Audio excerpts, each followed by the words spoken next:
Hello प्यारे दोस्तों, आज मैं आप लोग के लिए लेके आया हूँ क्लास 10th विज्ञान का एनसीईआरटी बेस्ड इम्पॉर्टेंट क्वेश्चन जो आप लोग के लिए यूपी बोर्ड 2022 के लिए बहुत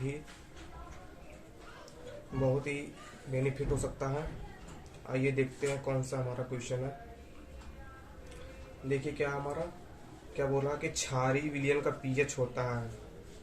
क्षारीय विलयन का पीएच होता है। हम अम्ल और क्षार का पता कैसे लगाते हैं? अगर हमको इसके बारे में पता रहेगा तो हमारे लिए अम्ल और क्षार कोई भी मान दिया हुआ हम सब पता कर लेंगे। तो इसके लिए हमको पीएच पैमाना पता रहना चाहिए। तो पीएच पैमाना ये जानते क्या होता है हमारा पीएच पैमाना। पीएच पैमाना हमारा होता है, एक हमारा स्केल होता है। स्केल में क्या होता है? स्केल हमारा होता है 0 से लेके 7 तक, 0 से 14 तक होता है हमारा स्केल। ठीक है, 0 से 14 तक होता है। यहाँ बीच में जो स्केल के बीच में होता है, स्केल के बीच में 7 नंबर होता है। 7 नंबर पे हमारा होता है उदासीन। 7 नंबर पे होता है हमारा उदासीन।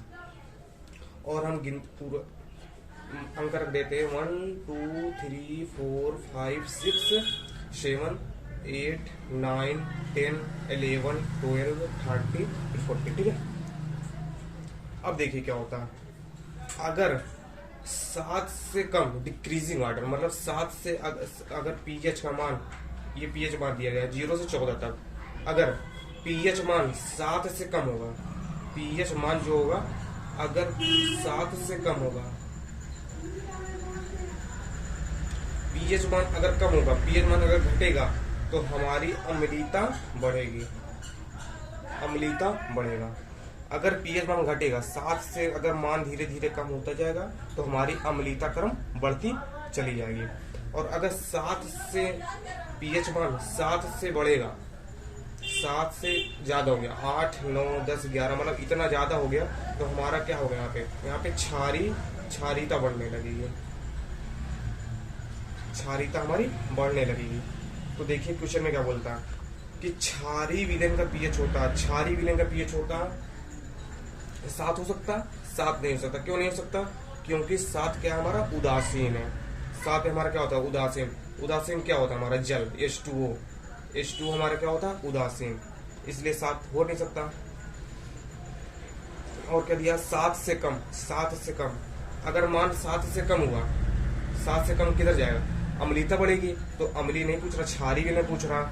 अब देखिए अगला क्या है, 7 से अधिक, 7 से अधिक, 7 से अधिक, या देखिए 7 से अधिक तो हमारा क्षारीय नहीं है, तो 7 से अधिक, यह सी वाला ऑप्शन हमारा सही है। दूसरा क्वेश्चन क्या पूछ रहा कि कोई विलियन लाल लिटमस को नीला कर देता है। कोई विलियन जो लाल लिटमस को नीला कर देता है, इसका पीएच संभवतः क्या होता है? कोई विलियन लाल लिटमस को नीला कर देता है, इसका पीएच संभवतः क्या होता है? चलिए देखते हैं। अगर हम नीला लिटमस ले लें, अगर हम नीला लिटमस ले लें और नीले लिटमस को क्या कर दें? विलियन में मिलाएं। विलियन में मिलाने पर अगर इसका रंग लाल हो जाता, नीला लिटमस लिया, इसको विलियन में मिलाए, विलियन में मिलाने पर इसका रंग क्या हो गया? लाल हो जाता। अगर रंग लाल हो जाता तो ये हमारा अम्लीयता प्रदर्शित करता है, अम्लीय प्रक्रम। ओके। और अगर लाल लिटमस ले लिया, लाल लिटमस को अगर हमने किसी पदार्थ विलयन में मिलाया, ठीक है, और वो हमारा नीला रंग शो करने लगा, तो हमारा वो क्या प्रदर्शित करता है? क्षारीय। लाल लिटमस लिया, उसको नीले किसी पदार्थ में डुबो दिया, अगर उसका रंग हमारा लाल से नीले में परिवर्तित हो गया तो क्षारीय शो करेगा। और नीले लिटमस को किसी विलयन में मिलाया, अगर उसका रंग अम्ल लाल हो गया तो क्या प्रदर्शित करेगा? हमारा अम्ल प्रदर्शित करेगा। तो आइए देखते क्या पूछ रहा क्वेश्चन। कोई विलयन लाल लिटमस को नीला कर देता है तो इसका पीएच संभवतः है। कोई विलयन लाल लिटमस को नीला कर देता है, देखिए लाल लिटमस को नीला कर देता है तो क्या प्रदर्शित कर रहा है? क्षार। लाल लिटमस को नीला कर देता है तो क्षार प्रदर्शित करता है। तो उसका क्या पूछ रहा है? इसका पीएच मान क्या होगा? क्षार का पीएच मान, क्षार क्या हो सकता है? 7 से अधिक। तो देखिए 7 से अधिक इसमें किसका मान है? ए वाला तो हो नहीं सकता, बी वाला भी नहीं, सी वाला भी नहीं, डी वाला हमारा ऑप्शन सही है। तो डी वाला ऑप्शन हमारा सही है, राइट। आइए देखते हो आगे। तीसरा क्वेश्चन क्या है, एक विलियन का पीएच मान 5 है, यह विलियन है। एक विलियन, देखिए पीएच मान क्या दिया गया, 5 दिया गया, पीएच मान सीधा दे दिया गया 5। तो ये क्या हो सकता है, विलियन देखिए 7 से कम है, तो क्या हो सकता है, क्या शो करेगा, अम्ली। तो हमारा ए वाला ऑप्शन क्या हो जाएगा, सही हो जाएगा, श्योर, ओके। आइए देखते हैं क्वेश्चन नंबर चौथा क्या पूछ रहा है, निम्नलिखित में कौन सी धातु अम्ल से क्रिया करके हाइड्रोजन विस्थापित करती है। निम्नलिखित में से कौन सी धातु अम्ल से क्रिया करके हाइड्रोजन को विस्थापित करती है।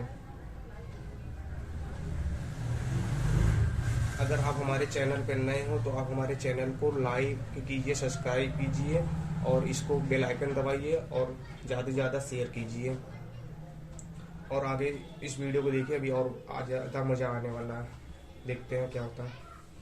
निम्नलिखित में से कौन सी धातु अम्ल से क्रिया करके हाइड्रोजन विस्थापित करती है। तो देखते हैं, हाइड्रोजन विस्थापित करती है, तो इसको इस हाइड्रोजन विस्थापित करना, तो इससे हमको पता क्या रहना चाहिए, विद्युत रासायनिक श्रेणी,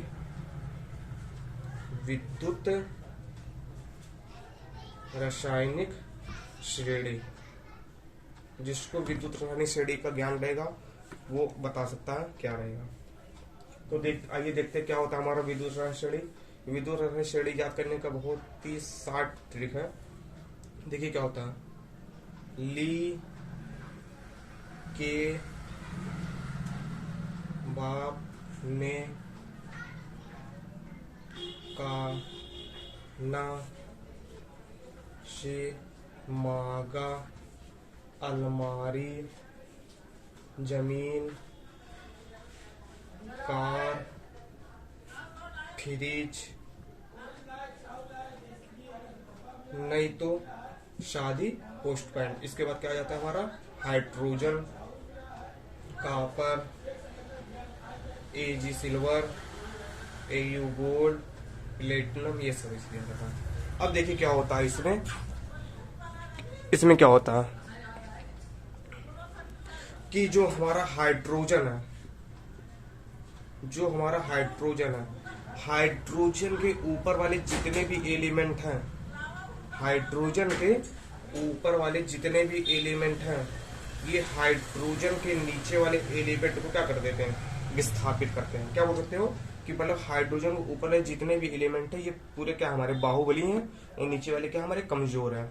ये क्या करते हैं बाहुबली, इसको अपने हाइड्रोजन के नीचे वाले एलिमेंट का करते हैं, क्या कर सकते हैं, इसको हटाकर खुद जाके वहां पे क्या कर सकते हैं, बैठ सकते हैं, वहां का स्थान घेर सकते हैं। तो देखिए क्या पूछ रहे हैं इस क्वेश्चन में, देखिए क्या, ली के बाप ने का ना से मांगा, ली के बाप ने काना से मांगा, अलमारी, जमीन, कार,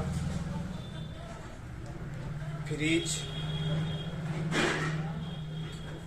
नहीं तो शादी, पोस्ट पैंट।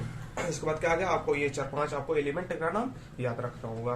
कॉपर है, सिल्वर है, गोल्ड है, प्लेटिनम है, पैलेडियम है, ये सब हमारे क्या आते हैं, हाइड्रोजन के नीचे वाले एलिमेंट हैं। तो देखिए क्या होगा, हाइड्रोजन के ऊपर वाले जितने भी एलिमेंट है, हाइड्रोजन के नीचे वाले एलिमेंट को क्या कर सकते हैं, ये सब विस्थापित कर सकते हैं। तो देखते क्या पूछ रहा है क्वेश्चन, हमारा क्वेश्चन पूछ रहा है कि निम्नलिखित में से कौन सी धातु अम्ल से क्रिया करके, निम्नलिखित में कौन सी धातु जो है अम्ल से क्रिया करके हाइड्रोजन गैस को विस्थापित करती है। यहाँ पे देखिए एक अम्ल का पता हम लोग कैसे लगाते हैं, अम्ल का पता ऐसे रहेंगे आपको, जिसमें आपको किसी भी पदार्थ में अगर आपको हाइड्रोजन H+ आयन दिख जाए तो आप तुरंत पहचान कर लीजिए ये क्या हमारा अम्ल है। जैसे HCl हो गया, HCl3 हो गया, H2SO4 हो गया। इसमें देखिए आपको हाइड्रोजन हाइड्रोजन हाइड्रोजन, सब में हाइड्रोजन हाइड्रोजन हाइड्रोजन दिख रहा है। इसका मतलब ये क्या हमारा अम्ल है। ओके, तो देखिए क्या बोल रहा कि निम्नलिखित में से कौन सी धातु अम्ल से क्रिया करके हाइड्रोजन को विस्थापित कर सकता है। मान लीजिए हमने ले लिया, चलिए देखते हैं क्या है। इसमें क्या बोल रहा है, मैग्नीशियम बोला, प्लेटिनम, कॉपर और मरकरी, Hg मरकरी। तो देखिए क्या, मैग्नीशियम और विद्युत राय श्रेणी को देखेंगे। देखिए क्या, हाइड्रोजन के ऊपर वाले जितने भी एलिमेंट हाइड्रोजन के नीचे वाले एलिमेंट को क्या कर सकते हैं, विस्थापित करते हैं।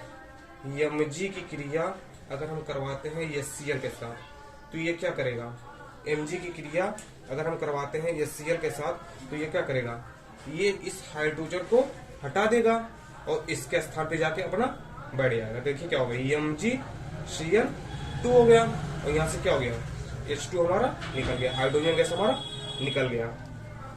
और दूसरा देखिए क्या दिया ऑप्शन, प्लेटिनम की क्रिया अगर हम करवाते हैं HCl के साथ, क्या ये रिएक्शन संभव है। प्लेटिनम देखिए क्या हो रहा है, हाइड्रोजन के नीचे आ रहा है, विद्युत श्रेणी में हाइड्रोजन के नीचे आ रहा है, इसका मतलब ये नो रिएक्शन।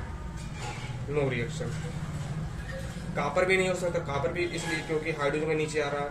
मरकरी भी नहीं हो सकता, इसलिए हमारा कौन सा ऑप्शन सही होगा, ए वाला, क्योंकि क्या करेगा, मैग्नीशियम क्या करेगा, हाइड्रोजन के नीचे वाले एलिमेंट को क्या करेगा, इसको विस्थापित कर दे, इसलिए ए वाला ऑप्शन हमारा सही है। ओके, चलिए देखते हैं अगला क्वेश्चन। क्या दिया गया, जस्ता धातु हाइड्रोक्लोरिक अम्ल से क्रिया करके कौन सी गैस निष्कासित करती है। जस्ता धातु की क्रिया हमने क्या करवाया, हाइड्रोजन गैस के साथ करवाया, तो यहाँ से क्या बना लिया, हमारा एल्यूमिनियम ट्राइक्लोराइड, और हमारा क्या निकल गया, H2 गैस हमारा निकल गया। तो यहाँ पे कौन सा गैस निकल रहा है, H2 गैस, तो हमारा सी वाला ऑप्शन सही है, सी वाला ऑप्शन हमारा क्या होगा, सही होगा। देखते हैं छठवां क्वेश्चन क्या बोल रहा। छठवां क्वेश्चन बोल रहा कि लोहे को जंग से बचाने के लिए दो तरीके बताइए। आप लोग के घरों में भी यूज होता है, लोहा यूज होता है, सब चीज होता है। हम लोग क्या करते हैं, लोहा लेते हैं, इसको क्या लगवाते हैं, पेंट लगवाते हैं। एक तरीका ये पेंट लगवाइए, पॉलिश लगवाइए। या दूसरा तरीका क्या है, दूसरा तरीका या तो उस पर क्या करवा दें हम लोग, जस्ता की परत चढ़ा दें। तो क्या हो गया हमारा, दो तरीका बताना, या तो एक क्या बता दीजिए, इसको पेंट करवा दे, पॉलिश चढ़वा दे पहला, दूसरा क्या हमारा जस्ते की परत चढ़वा दे। ये देखिए हम लिखे हुए हैं, लोहे पे पेंट या ग्रीस लगवा दें, और या लोहे की वस्तुओं पे क्या करा दें, परत चढ़ा दें। चलिए सातवां क्वेश्चन देखते हैं। योगात्मक अभिक्रिया को उदाहरण देकर समझाइए। योगात्मक अभिक्रिया को उदाहरण देकर समझाइए। योगात्मक मतलब क्या होता है, योगात्मक मतलब होता है जोड़, योगात्मक मतलब जोड़, योगात्मक मतलब क्या होता है, जोड़। तो इसे हमने ले लिया क्या, इसे हमने यहाँ पे ले लिया आपका जोड़। जैसे मान लीजिए हमने ले लिया यहाँ पे CH2 डबल बॉन्ड CH2, ये क्या हमारा एल्कीन है। एल्कीन की क्रिया अगर हम हाइड्रोजन से करवाते हैं, एल्कीन की क्रिया अगर हम हाइड्रोजन से करवाते हैं सोडियम की उपस्थिति में 200 से 300 डिग्री सेल्सियस ताप पर, तो क्या हो गया यहाँ पे देखिए क्या दिया गया आपका, hydrogen hydrogen double bond hydrogen hydrogen hydrogen hydrogen hydrogen और हाइड्रोजन, ये सब दिया गया। अब क्या होगा, इसमें क्या करना, हम लोग योगात्मक अभिक्रिया पढ़ लें, योगात्मक अभिक्रिया H2, ठीक है। अब ये क्या होगा, ये डबल बॉन्ड है, एक क्या होता है सिग्मा बॉन्ड, एक क्या होता है पाई बॉन्ड। पाई बॉन्ड हमारा क्या होता है, वीक होता है, हम लोग जानते हैं पाई बॉन्ड हमारा क्या होता है, वीक होता है। ये इसको जब हल्का सा हीट करेंगे, ये पाई बॉन्ड क्या हो जाएगा, तुरंत यहाँ से ब्रेक हो जाएगा। तब जब यहाँ से पाई बॉन्ड ब्रेक होगा, एक इलेक्ट्रॉन इसका खाली, एक इलेक्ट्रॉन इसका खाली हो गया। ओके, यहाँ देखिए क्या हाइड्रोजन है, हाइड्रोजन के पास भी एक इलेक्ट्रॉन, ये दोनों एक इलेक्ट्रॉन मिलकर क्या बनाए थे, बंद बनाए हुए थे। ये अपना इलेक्ट्रॉन ले लिया, अपना इलेक्ट्रॉन ले लिया, दोनों का इलेक्ट्रॉन अपना हमारा एक इलेक्ट्रॉन खाली हो गया। ये वाला हाइड्रोजन इसके साथ जाके जुड़ जाएगा, ये वाला हाइड्रोजन इसके साथ जाके जुड़ जाएगा, तो यहाँ पे क्या बना लेगा CH CH3। अब देखिए डबल बॉन्ड की जगह क्या हो जाएगा, सिंगल बॉन्ड, CH3 और CH3 हमारा क्या बन गया, एल्केन। ये देखिए हाइड्रोजन हाइड्रोजन हाइड्रोजन, फिर क्या है कार्बन, हाइड्रोजन हाइड्रोजन हाइड्रोजन, सब जगह सिंगल सिंगल सिंगल बन है ना, तो हमारा क्या हो गया, एल्केन। एल्केन की क्रिया हाइड्रोजन से करा, हमारा क्या बन गया, एल्केन बन गया। ये कौन सी क्रिया हो रही है, योगात्मक अभिक्रिया हो रही है। तो क्या बता सकते हैं हम लोग कि योगात्मक अभिक्रिया में पदार्थ आपस में संयोग करके एक नए पदार्थ का निर्माण करते हैं। जैसे अभी आपको हमने बताया एल्कीन की क्रिया H2 से करवाया, सोडियम की उपस्थिति में 200 से 300 डिग्री सेल्सियस में हमारा क्या बन गया, एल्केन बन गया। ये हमारी कहलाती है योगात्मक अभिक्रिया कहलाती है। चलिए नेक्स्ट देखते हैं क्या है। एसीटेट से हमको प्राप्त करना है, एसीटेट से हमको प्राप्त करना है मेथेन। चलिए देखते हैं एसीटेट से हमको मेथेन कैसे प्राप्त होगा। एसीटेट से मेथेन प्राप्त करना है तो क्या होगा, एसीटेट CH3COOH, ये क्या हमारा एसीटेट। एसीटेट की क्रिया करवाया हमने सोडियम हाइड्रोक्साइड के साथ। सोडियम हाइड्रोक्साइड के साथ जैसे करवाया, तुरंत यहाँ पे क्या बनेगा हमारा, सोडियम एसीटेट बन जाएगा। यहाँ पे सोडियम जाके जुड़ जाएगा और यहाँ से एक एज इसका और एक एज यहाँ से OH, H2 हमारा निकल जाएगा। अगला क्या होगा, फिर सोडियम एसीटेट की क्रिया CH3, इसका पुनः क्रिया करवाते हैं CH3COOH, CH3COONA, sodium acetate. Sodium acetate की क्रिया पुनः करवाया सोडियम हाइड्रोक्साइड के साथ। सोडियम हाइड्रोक्साइड के जैसे ही करवाया तुरंत हमारा यहाँ पे बन जाएगा मेथेन CH4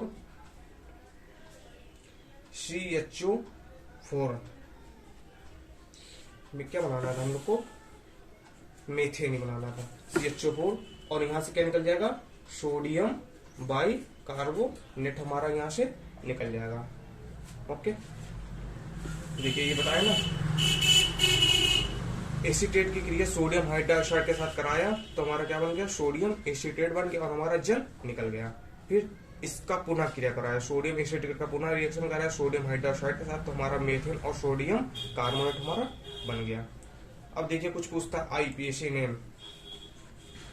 आईयूपीएसी नेम में आप हम लोग थोड़ा बेसिक जान लेते हैं पहले। जैसे आपको अगर आईयूपीएसी नेम में कार्बन की श्रृंखला दी रही है, कार्बन की श्रृंखला दी रही है तो उसमें अगर एक कार्बन रहेगा, अगर आपको उसमें एक कार्बन है, एक कार्बन के लिए लिखते हैं हम लोग आईयूपीएसी नेम मेथ। C2 दिया रहेगा, 2 कार्बन के लिए दिया रहेगा कार्बन श्रृंखला तो 2 कार्बन के लिए क्या लिखते हैं, एक। अगर 3 कार्बन दिया रहता है 3 कार्बन के लिए क्या लिखते हैं, प्रोप। 4 कार्बन के लिए दिया रहेगा 4 कार्बन के लिए क्या लिखते हैं, ब्यूट। 5 कार्बन दिया रहेगा तो 5 कार्बन के लिए क्या लिखते हैं, पेंट। ओके, इसी प्रकार आपको क्रियात्मक समूह की पहचान करनी रहेगी। क्रियात्मक समूह जैसे आपको दे दिया गया CHO, ये क्या हमारा एल्डिहाइड। एल्डिहाइड के लिए अगर हमारा क्रिया श्रृंखला में, अगर कार्बन की श्रृंखला में अगर आपका CHO आ गया, इसका मतलब वो क्या हमारी कौन सी श्रृंखला, एल्डिहाइड की है। एल्डिहाइड के लिए हम लोग अनुलग्न प्रयोग करते हैं, अल का प्रयोग करते हैं। और अगर दूसरा क्या समझ आ गया COOH, ये क्या हमारा कार्बोक्सिलिक। ये शो करता है कार्बोक्सिलिक के लिए अनुलग्न प्रयोग करते हैं, ओइक अम्ल, ओइक प्रयोग करते हैं। तो देखिए हमारा क्या क्या दिया गया, एक दिया गया हमारा CH2CHO, क्या दिया गया C2H5 और CHO दिया गया, C2H5CHO ये दिया गया।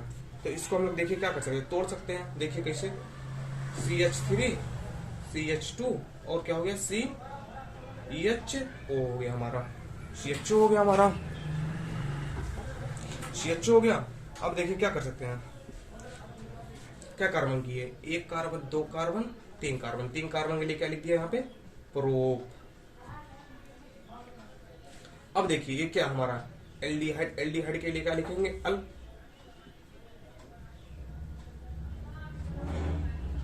अल लिखेंगे। तो क्या बन गया हमारा? प्रोपेनल,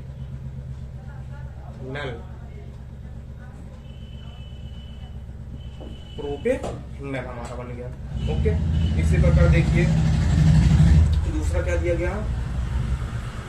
CH3CH2COO दिया गया। ये देखिए सिंपल सिंपल दिया गया। क्या कार्बन का है? एक कार्बन, दो कार्बन, तीन कार्बन। तीन कार्बन के लिए क्या लिखते हैं? प्रोप प्लस ओइक अम्ल। तो क्या होगा? प्रोपेनोइक अम्ल हो गया। ओके, देखिए इसी प्रकार दिया गया था आपका आईपीसीएल C2H5CHO। CHO की दो कार्बन, तीन कार्बन की टोटल क्या लिखते हैं? प्रोपे CH एल्डिहाइड, इसके लिखा हो गया अल, प्रोपेनल हो गया हमारा। CH3CH2COOH दिया गया है। तो इसके लिए तीन कार्बन है, तीन कार्बन की श्रृंखला, तो तीन कार्बन के लिए क्या हो गया? प्रो, और कार्बोक्सिल अम्ल क्या लिखते हैं? प्रयोग करते हैं ओइक अम्ल। तो क्या हो गया? प्रोपेनोइक अम्ल। ये देखिए क्या दिया गया? CH3CH2Cl। इसमें क्या कर सकते हैं? ये इसको सबसे पहले हम लोग क्या लिखते हैं? क्लोरो दो कार्बन के, तो कार्बन के लिए लिख दिया डायरेक्ट एथेन, क्लोरो एथेन हो गया। अब देखिए क्या पूछता है? कैसे प्राप्त करें? बहुत ही इंपॉर्टेंट क्वेश्चन है। कैसे प्राप्त करें? कैसे प्राप्त करें क्या बोल रहा है? कैसे प्राप्त करें? बुझे चूने से हमको क्या प्राप्त? बुझे चूने से ब्लीचिंग पाउडर प्राप्त करना है। बुझे चूने से ब्लीचिंग पाउडर प्राप्त करना, तो हम लोग क्या करेंगे? बुझा हुआ चूना लेंगे। बुझे चूने का फार्मूला क्या होता है? CaOH। तो वैसे हमारा क्या? बुझा हुआ चूना। बुझे हुए चूने की क्रिया हम करा देते हैं क्लोरीन गैस के साथ। बुझे हुए चूने की क्रिया क्लोरीन गैस के साथ कराया, तो हमारा क्या बन गया? ब्लीचिंग CaOCl2 प्लस हमारा H2O निकल गया। हमारा ये ब्लीचिंग पाउडर मिल गया। नेक्स्ट देखते क्या दिया गया? सोडियम सल्फेट से प्राप्त करना है सोडियम कार्बोनेट। सोडियम सल्फेट से प्राप्त करना है सोडियम कार्बोनेट। सोडियम सल्फेट का फार्मूला क्या होता है? Sodium sulphate Na2SO4। Sodium sulphate की से प्राप्त करना सोडियम कार्बोनेट। तो सोडियम सल्फेट की क्रिया हमने करा दिया कार्बन के साथ। सोडियम सल्फेट की क्रिया जैसे कार्बन के साथ कराया, तुरंत हमारा यहाँ पे बन गया सोडियम सल्फाइड प्लस हमारा कार्बन मोनो ऑक्साइड निकल गया। कार्बन मोनो ऑक्साइड बन गया यहाँ पे हमारा। अब देखिए क्या होता है अगला। फिर अभी हमारा सोडियम कार्बोनेट नहीं प्राप्त हुआ, फिर पुनः क्या करेंगे? सोडियम सल्फाइड की क्रिया, पुनः सोडियम सल्फाइड की क्रिया करवा देते हैं। इसकी क्रिया कैल्शियम कार्बोनेट के साथ। सोडियम सल्फाइड की क्रिया पुनः करवाते हैं कैल्शियम कार्बोनेट के साथ। तो यहाँ पे हमारा बन जाता है सोडियम कार्बोनेट प्लस हमारा कैल्शियम सल्फाइड हमारा यहाँ पे बन जाता है। ओके,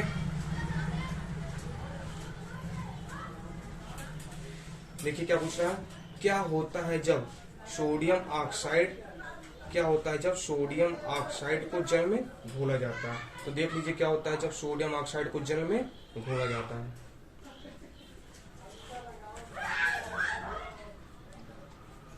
सोडियम ऑक्साइड को जैसे हमने जल में घोला, Na2O। सोडियम ऑक्साइड को जैसे हमने क्या किया? जल में घोला, तो यहाँ पे बन गया हमारा 2NaOH, सोडियम हाइड्रोक्साइड। ये क्या होता है? हमारा क्षार होता है। अगर आपको हमारा वीडियो ये पसंद आया तो प्लीज लाइक कीजिए, सब्सक्राइब लाइक कीजिए, कमेंट कीजिए और बेल आइकन को दबा दीजिए और इसको अधिक से अधिक शेयर कीजिए। धन्यवाद।